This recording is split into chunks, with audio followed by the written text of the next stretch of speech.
Really excited on today's episode of the show to be starting a new segment, which we're going to kind of focus on this fall, called Making the Leap. We're going to talk to a number of different coaches at the U Sport level and as well as other people involved in recruiting processes across the country to try and give players a little bit of advice on how to handle the recruiting process. I know it's something that can be very different, based on where you play high school football, if you play summer football.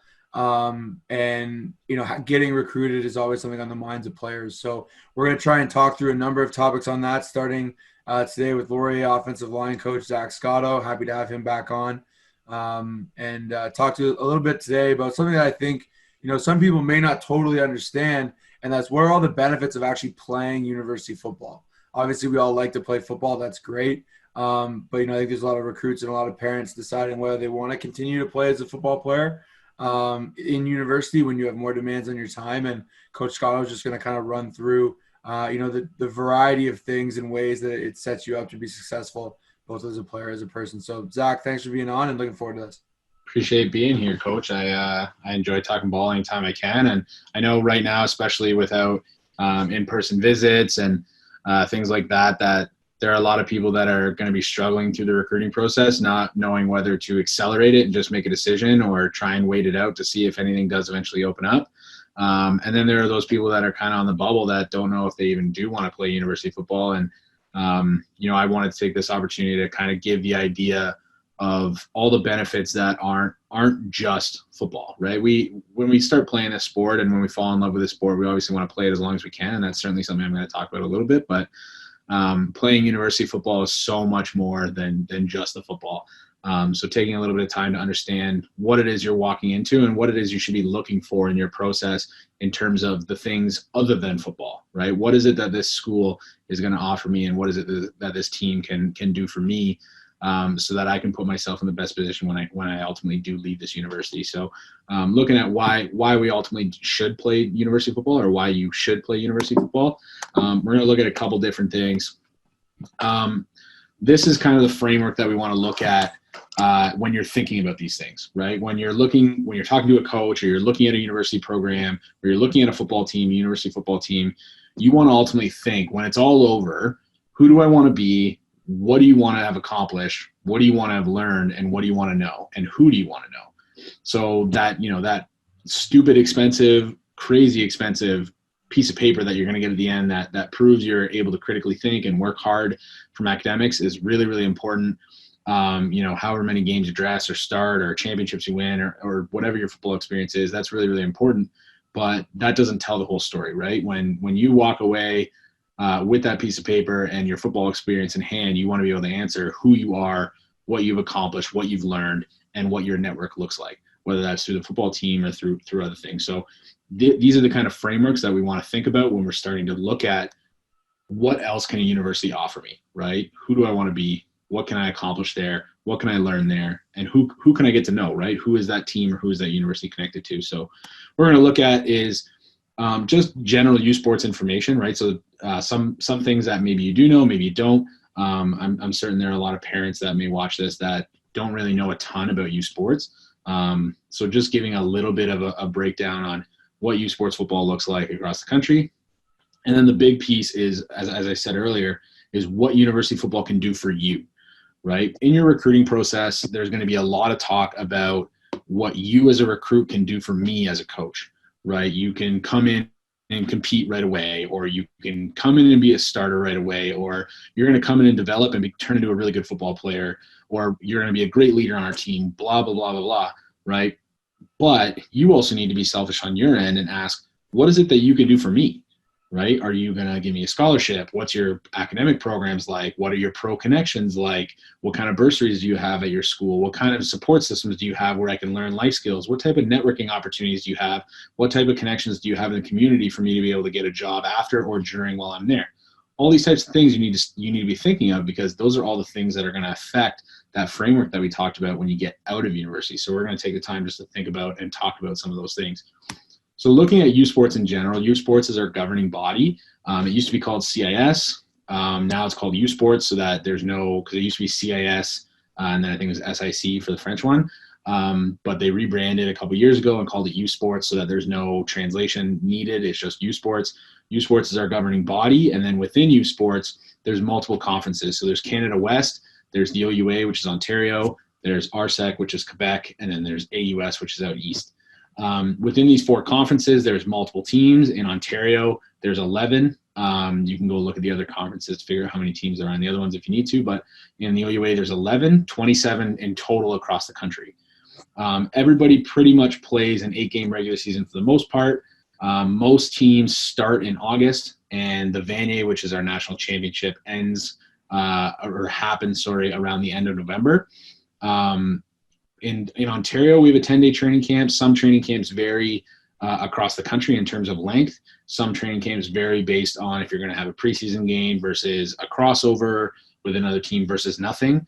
And then even then, team to team, your daily schedule and how you operate or how you're going to operate in that training camp can vary school to school. So some schools do all power practices where they'll have essentially 3 hours of practice in the morning and then the rest of the day is off your feet. Whereas some teams still do 2 a day. Some teams do a combination of both. Some teams do preseason games. Some teams do crossovers. Some teams don't do anything. So, those are definitely questions that you're going to want to ask on. And a lot of those types of things are going to be things that are talked about further in the series with somebody else that Jackson will make sure that he's covering that along the way. Across the board, we're allowed 20 out-of-season practices. So once the second semester starts, we're allowed 20 out-of-season practices within that second semester, the winter semester. And again, that's going to vary school to school. Some schools do it reading week and then right after exams. Some teams do it every week. Some teams do it a week at a time, sporadically. Those are questions that you're going to want to know because you're going to want to know what your schedule is going to look like. Pretty much every team in the country is allowed 110 players into camp. Not every team does carry 110 players into camp. Not every team carries 110 players throughout the season, but they are allowed at this point 110 in. And then in recruiting, the majority of the recruiting is done nationally, so it's done within Canada.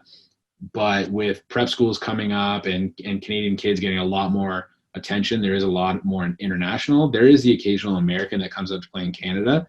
But because that the football in Canada has gotten so much better, the talent has gotten better, the recognition has gotten better, the exposure has gotten better, there are quite a few Canadians playing down south. And if that's certainly an option that's in front of you, that's certainly an option worth considering.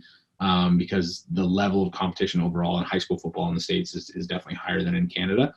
But overall, from a recruiting perspective, there is a ton of recruiting nationally, and there is quite a bit of recruiting internationally in the USA, and there's even some recruiting done through Europe as well. So if you want to get noticed, you're going to be able to get noticed. You just got to do your due diligence, which if you watch the rest of the series, you're going to be able to see a lot of ways that you can do that. But the big thing that we want to talk about here is what can university football do for you, right?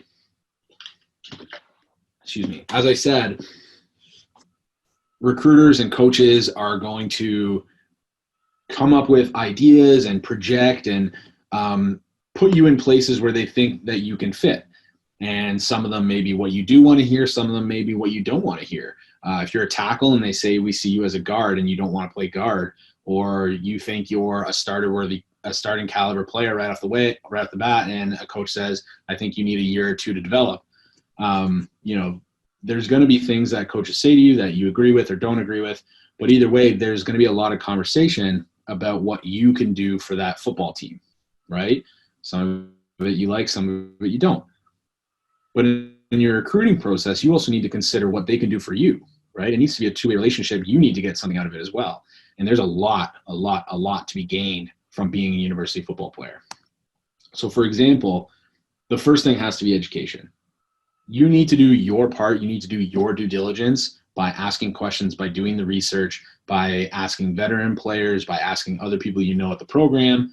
You need to do your research to find what school has the best academics that fit you.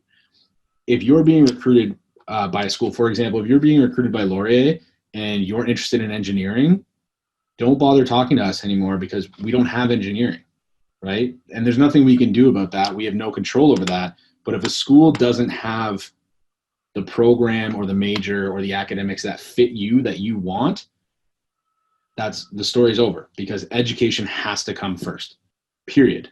Your education has to come first. No matter what decision you make, your education has to come first.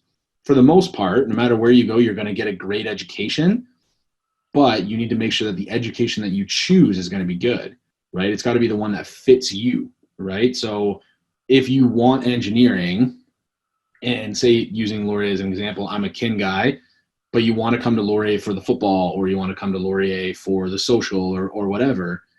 If you come for kin, but you wanted engineering all along, you're not going to get to the place in your career that you wanted to get to by taking kin if you wanted engineering.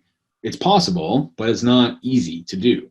So make sure that you're picking an education that fits what you want, right? So that, most schools offer a lot of the same programs, but if you're in one of those niche programs, you need to make sure that you're doing your research and finding the education, the academic piece that's important to you, that fits you. And that's conversations with yourself, your teachers, guidance counselors, coaches that are recruiting you, academic advisors at the university. There's a lot of conversation, a lot of research to be able to be had to figure that out. Then obviously, as I said earlier, if you're playing football, you want to try and play it as long as you can. For some people, playing pro football is not, it's not an option. But for some of you, it is. And for some of you, you're kind of in that bubble area where you're going to have a lot of things go the right way, and you're going to have to do a lot of things the right way. But if you do that, it might be an option. There's a lot of USports players that get drafted and signed to the CFL every year. There's a Canadian draft. So, a lot of you might know, a lot of you might not know, but there's a CFL draft every year that takes place to specifically draft Canadian eligible players. There are, obviously, as I said earlier, there are Canadian players playing in the NCAA and down south, but the majority of the draft comes from Canada, which means if you're playing in USports football, you're going to get noticed by the CFL. It's not uncommon to see scouts on the sidelines at practices at any team you're playing for. And then in addition to that, something we're going to talk about a little later is networking, but whatever network you create as a university athlete, when you go pro, that gets amplified even more because you have access to so much more there as well. So you're getting an increased network because you're playing with Americans, you're playing with people from other provinces, you're being coached by Americans that have a lot of other networks and a lot of other networks to be tapped. So those networks that you have access to are just going to be amplified if you do end up in a pro career opportunity. The next one you want to consider is scholarships. University is it's not cheap. It's pretty expensive. It's an expensive investment, and it truly is an investment. It's an investment in yourself. There's two different routes for scholarships. There's athletic scholarships and academic scholarships. Athletic scholarships in Ontario range anywhere up to $4,500. And those are dictated on how they get delivered. They're dictated by the football team. So by the head coach of that team, they get to decide how that gets allocated and how much gets allocated. So maybe there's stipulations on it. Maybe it's you're guaranteed this much money. Regardless of what the stipulations are, there's always an academic component. So in Ontario, you have to have an 80 coming in from high school, and you have to maintain a 70 to keep that scholarship. So understand that, again, coming back to that education is first, education is truly first. You can't come to university just to be a football player. You come to university to be a student athlete, student coming first. You must maintain that 70% while you're here, and you must have an 80 coming in order to get it for the following year. So if I have an 80 coming in, I get it. Then say I get a 69.7 in my first year. I don't get the scholarship in my second year. I get a 71 in my second year. I get it for the third year. So there's always an academic component. You're always able to get it back. As for the academic scholarships, that has nothing to do with the football teams. However, every school is different. So it is something that you're going to want to research because there's different academic stipulations for different programs. So some programs, academic scholarships start at an 85. Some academic scholarships start at 95 for certain programs. You need to make sure that you're paying attention to the program that you're interested in. Again, the one that fits you the best, the one that fits you the most, that you're looking into what type of academic scholarships they offer, because you can get quite a bit of money. $2,000 is $2,000. That's quite a bit of money that's going to be able to help you with your tuition, especially, if it's your family paying for it, or you're paying for it yourself, or you're taking loans, that can come into a big play. Then the next one is bursaries. So every school has a way to access bursaries. And if you're not sure what bursaries are, it's essentially a pile of money that is allocated by certain groups or by the university or alumni or community groups and things like that. Some of them are set up for certain situations. So for example, if you grew up in a certain school board, or if your parents work at a specific company, or you have financial hardship in a certain way, or if you're indigenous, or there's a whole lot of different things that bursaries can be allocated for, and every school's process to get them is going to be different. So for example, with Laurier, there's a general student profile, which essentially you fill out and fill out as much as you can, and then it matches you to every bursary that you're able to get. And then if there's a process that's needed further, so you need to write an essay or you speak to somebody or have an interview or whatever, it'll tell you. If not, if you're automatically qualified, it'll go through the submission process for you, and then one day you'll have money in your account. Regardless of the school's process to obtain bursaries, you want to make sure that A, you know it going in, and B, you follow through on it while you're there. Because bursary money is money that the university wants to give out, to the point that a lot of schools have something called a general bursary, which is something that is awarded just purely based on financial need. So if you can prove that you have any type of financial need, you can get money from the university because it's something that they want to give out, right? It's free money for you. And again, every single dollar that you can take away from your tuition is going to help you out. Then life skills. Life skills is probably the one that I would consider most important coming out of it. There are debates that you can make on other ones as well, but the life skills you learn as a university student athlete are priceless. If I could go back and do it all again, I would probably do it a little differently, but I would do it in a way that enhances these even more. Playing university football is not easy. In season, you're looking at 30 to 35 hours of extra work on top of your studies.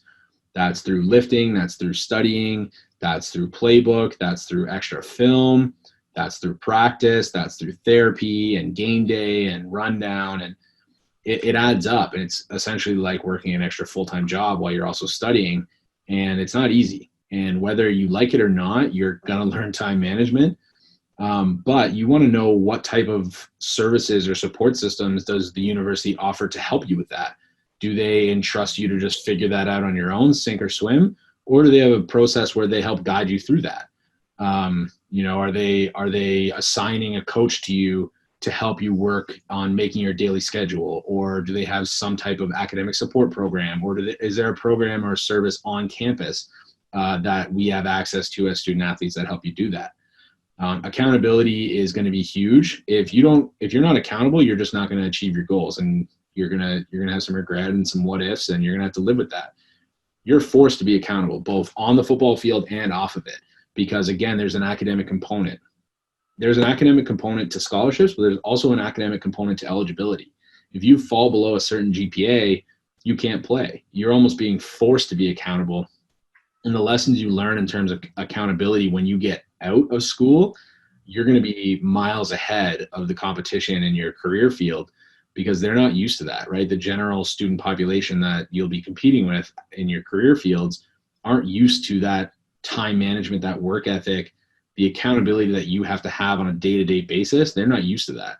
They're more used to figuring it out when it needs to be figured out. You're thinking time ahead, where can I get ahead, and how do I stay on time all the time so that I can be accountable to the people I need to be accountable all the time to. Perseverance is another big one. You're going to be put in situations that are going to be really difficult, whether that's in specific moments or over extended periods of times. And I'm sure Coach Yonk is going to test this too, but summers before training camp, waiting for training camp is really, really tough.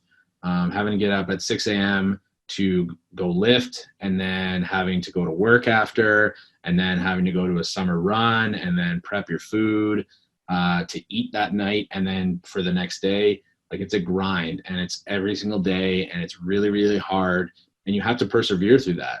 Just like in game, everybody's seen those moments where, the hero rises and they get all the glory, but it's not just about that one person. And maybe you do end up getting to be that one person, but it's not always about that one person. Everybody has to persevere through that. Everybody's feeling that pressure on the sideline, and sometimes it's not going to go your way, and you have to be able to continue to pick yourself up by the bootstraps and continue to work, because that's what it's going to take. If you want to be successful and you want to accomplish the goals of the people that are around you and for yourself, you have to persevere.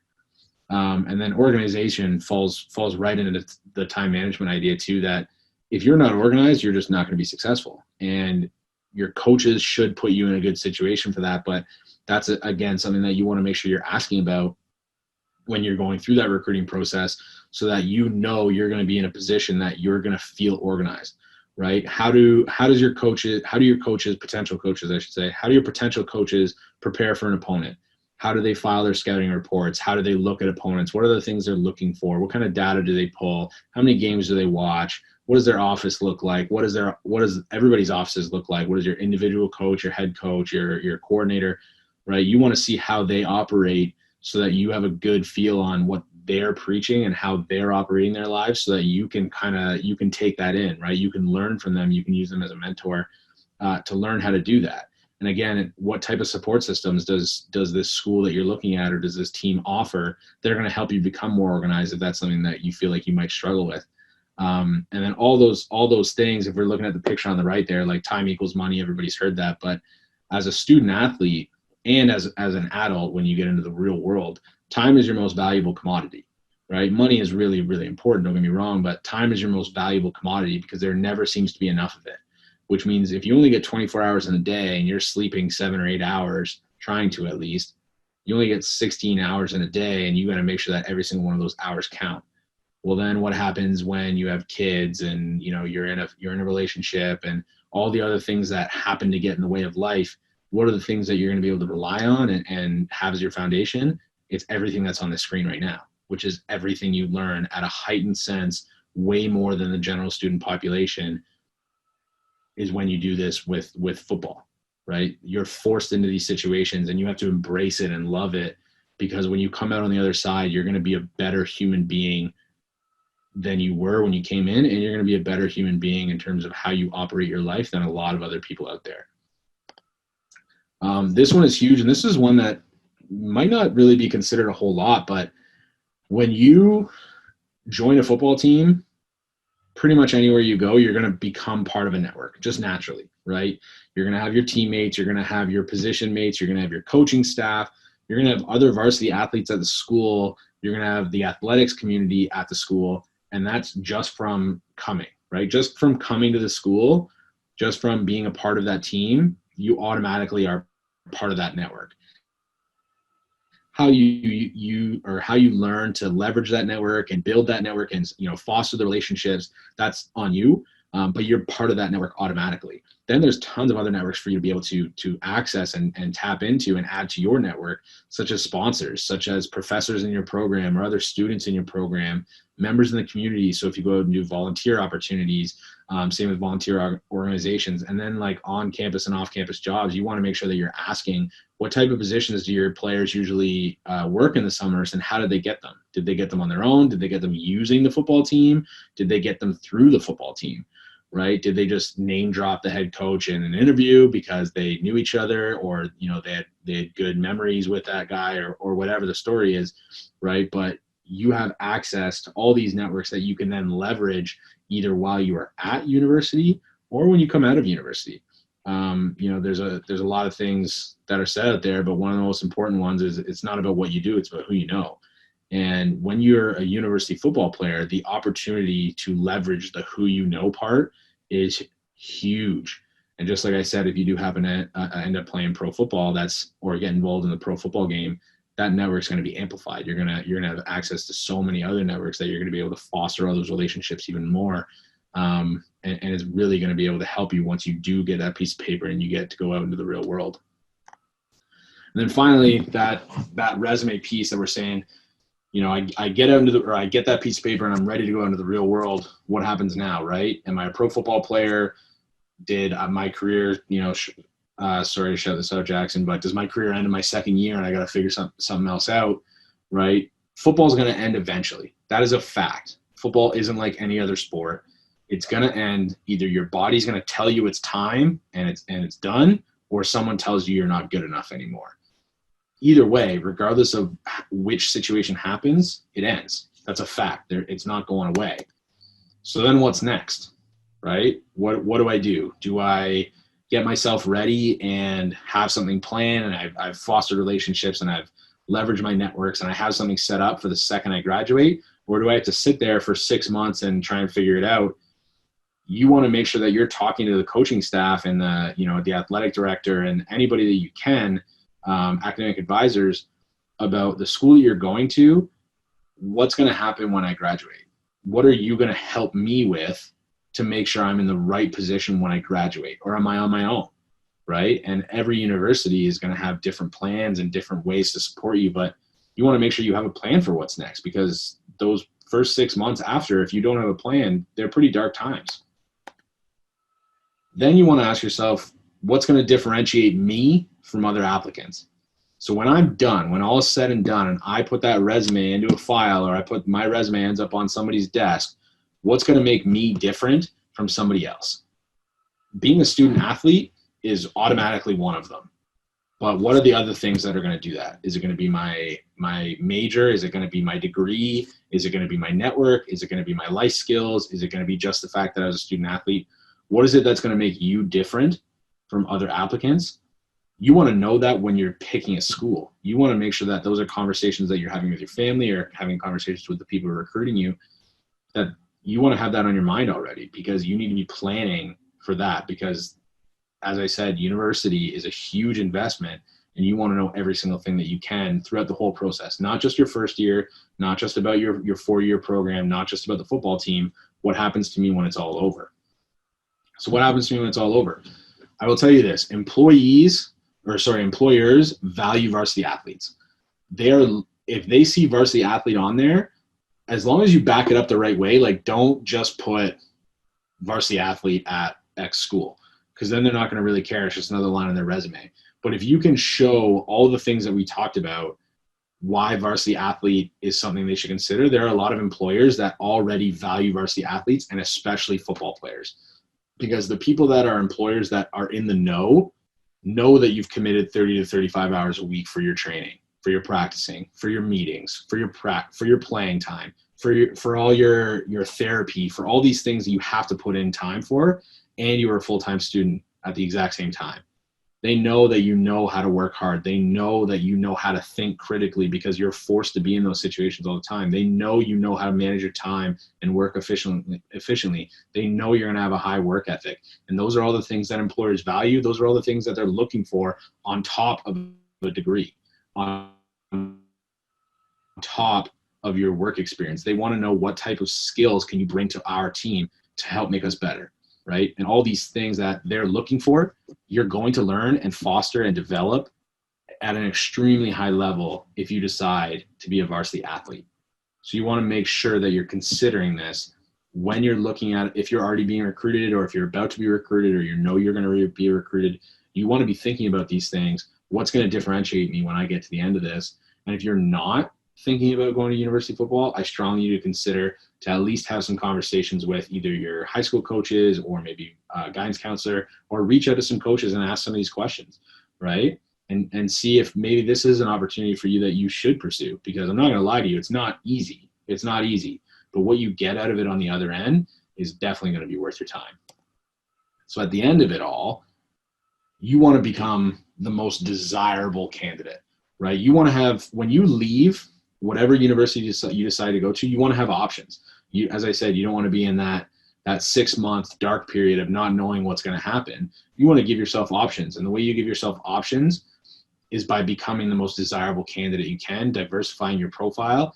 And the way you do that is by committing to be the best football player, student, and person you can be, by building your network, by intentionally working on those life skills we talked about, like time management, perseverance, work ethic, things like that. And the biggest one that a lot of people don't consider is learn how to ask for help.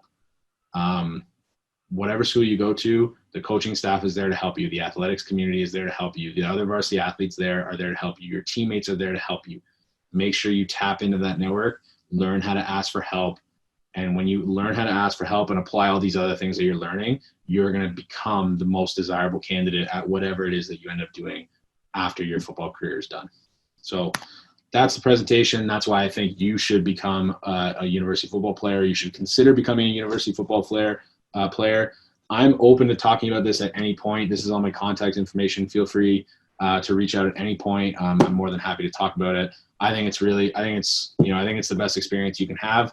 I only started 10 or 11 games, and I had to work for every single one of those, but I wouldn't have traded a single moment of it, and a single moment of all the preparation I did and the things I learned. And, I'm in the position I am today doing what I want to do in two fields, all because of the experiences I had being a varsity athlete. So I wouldn't trade it for the world, and it's definitely something extremely special and something that's going to be worth your time. Yeah, I think, there's a lot of guys too that even if you say, hey, like, I don't need to watch this, I know I want to be a university football player. I think even just having the mindset of understanding, hey, like, yes, your university football career can give you a chance to continue playing football while you go to school. That's great. I think a lot of people are interested in that. But what I don't think they realize in the recruiting process is what is available to players outside of just we'll make you a better football player and we'll get you a chance to get a degree, right? Mm-hmm. Academic support for sure is one huge thing. But the thing I think that people sometimes don't even realize is available, or they don't realize the breadth of resources, is that networking piece. Big time. Right? Like, you look at some of the connections that we've been able to build in our time, here in Kitchener-Waterloo. Neither of us are from Kitchener-Waterloo, right? We came to this community without, roots or connections in it. And it's both our home now, and, we probably know more people here than we do anywhere else, in any kind of field, right? And I think that happens for a lot of people, regardless of what school you go to. But I think there's definitely differences in programs around those other systems. And, hey, what do they emphasize, right? What does Laurier emphasize versus what does Guelph emphasize versus what does Carleton emphasize?